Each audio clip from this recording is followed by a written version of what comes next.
ভোটের প্রচারে আবারও হামলার মুখে এনসিপি প্রার্থী আরিফুল ইসলাম আদিব। তার অভিযোগ, বিএনপি প্রার্থী জাহাঙ্গীর আলম এই ঘটনার জন্য দায়ী। অন্যদিকে লেভেল প্লেইং ফিল্ড না থাকার দাবি করেছেন নাসিরুদ্দিন পাটোয়ারি। তিনি বলছেন, রাজা বদল হলেও ব্যবস্থার কোনো পরিবর্তন হয়নি। ভোটের প্রচারণার পঞ্চম দিনে ঢাকা 18 আসনের 11 দলীয় জোট প্রার্থী আরিফুল ইসলাম আদিবের ওপর হামলা।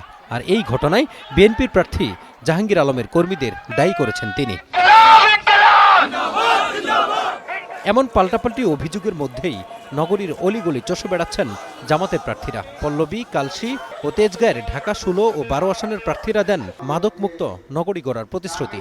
নিরাপদ গ্রিন ঢাকা সিটি করার জন্য, ঢাকা 12 আসন করার জন্য ব্যাপকভাবে মাদক ছড়িয়ে পড়েছে। গোটা বাংলাদেশি সমস্যা আছে, এই জিনিসটাকে আমরা অ্যাড্রেস করব। 90% লোক আমার সঙ্গে আসেন, তারা ঘোষণা দিচ্ছে তারা জামাতে ভোট দেবে, তারা 11 দলের পক্ষে ভোট দেবে, তারা পরিবর্তন চায়, তারা চাঁদাবাজ মুক্ত, দখলবাজ মুক্ত একটা বাংলাদেশ চায়। ঢাকা 8 আসনের প্রচারে এসে লেভেল প্লেইং ফিল্ড না থাকার অভিযোগ করেন নাসিরুদ্দিন পাটোয়ারি। বলেন, রাজা বদল হলেও ব্যবস্থার পরিবর্তন হয়নি। ইলেকশন কমিশন মাঠে লেভেল প্লেইং ফিল্ড রাখতে পারছে না।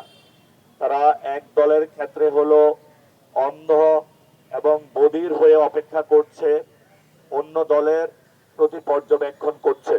এ সময় রাষ্ট্র সংস্কারের জন্য জনগণকে গণভোটে হায়ের পক্ষে থাকার আহ্বানও জানান এই এনসিপি প্রার্থী। ভোট দিবেন এবং আপনাদের বার্ষিক সন্তানকে এখানে বিভিন্ন কেন্দ্রে জয়যুক্ত করবেন। Mazharul Islam, star news, Dhaka.